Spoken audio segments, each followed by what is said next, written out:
BDR হত্যাকাণ্ডের ন্যায় বিচারের দাবিতে শাহবাগে গণজামায়াত কর্মসূচি পালন করছে নিহতের স্বজন এবং বিক্ষুব্ধরা। এই বিষয়ে আরও বিস্তারিত জানতে সরাসরি যোগ দেব সহকর্মী সাইফুল জুয়েলের সঙ্গে। জুয়েল, এই কর্মসূচি কটা নাগাদ শুরু হয়েছে এবং যারা এই কর্মসূচিতে যোগ দিয়েছেন তারা কি বলছেন, তাদের দাবি দেওয়াগুলো কি এবং তাদের পরবর্তী কর্মসূচি আসলে কি তারা জানিয়েছেন কিনা? আসলে আমি এই মুহূর্তে আছি শাহবাগ এলাকাতে। আপনাকে বলে রাখা ভালো, আজ সকাল 10টা থেকে কেন্দ্রীয় শহীদ মিনারে গণজমায়েত হয়েছিল এবং এই গণজমায়েতের মূল উদ্দেশ্য হলো যে 2009 সালে যে বিডিআর বিদ্রোহ হয়েছিল এবং সেই ঘটনায় যারা ভুক্তভোগী এবং সাজাপ্রাপ্ত এবং আটক আছেন তো তাদের মুক্তি সহ পুনর্বাসনের দাবিতে আসলে এই গণজমায়েত। এবং সেখানে তারা বেশ কিছু সমাবেশ করে বেশ কিছু 3 দফা দাবি জানিয়েছে। আমি দাবিগুলো দর্শকদের জন্য একটু বলে রাখতে চাই। তারা বলছেন যে দীর্ঘ 16 বছর ধরে যে জেলবন্দি নির্দোষ বিডিআর সদস্যরা এখনো রয়েছেন তাদের মুক্তি দাবি করেছেন। অন্যদিকে পিলখানার বাহিরে যে সকল ব্যাটালিয়ন রয়েছে এবং অন্যান্য সকল স্থাপনায় গণহারের তৎকালীন সময়ে যে চাকরিচ্যুতির ঘটনা ঘটেছে সে সকল সদস্যদের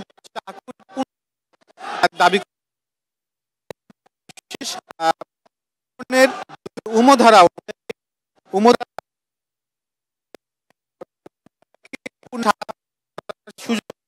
আহ্বান জানা হচ্ছে।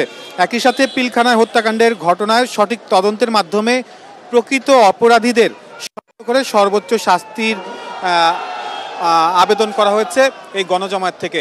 এবং এক্ষেত্রে যারা এসেছিলেন তারা সকলে আসলে দেশের বিভিন্ন প্রত্যন্ত অঞ্চল থেকে বিহারে যারা কারাগারে রয়েছেন তাদের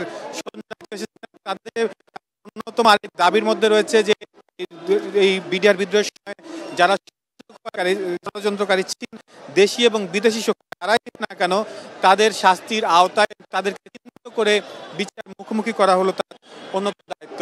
তো আমরা সবশেষ যে অবস্থা রয়েছে শহীদ মিনার থেকে তারা একটি মিছিল নিয়ে যমুনায় অর্থাৎ প্রধান উপদেষ্টার কার্যালয় বরাবর তারা যাওয়ার প্রাক্কালে আসলে পুলিশ পরবর্তীতে এখান থেকে বেশ কয়েকজন সদস্য প্রধান উপদেষ্টার কার্যালয়ে যায় এবং সেখানে তারা স্মারকলিপি দেবেন বলে আমরা নিশ্চিত হতে পেরেছি। এবং সেই তাদের ফিরে আসা পর্যন্ত এই গণজমায়েত থাকবে বলে এখানকার যারা উপস্থিত হয়েছেন তারা আমাদেরকে নিশ্চিত করেছেন।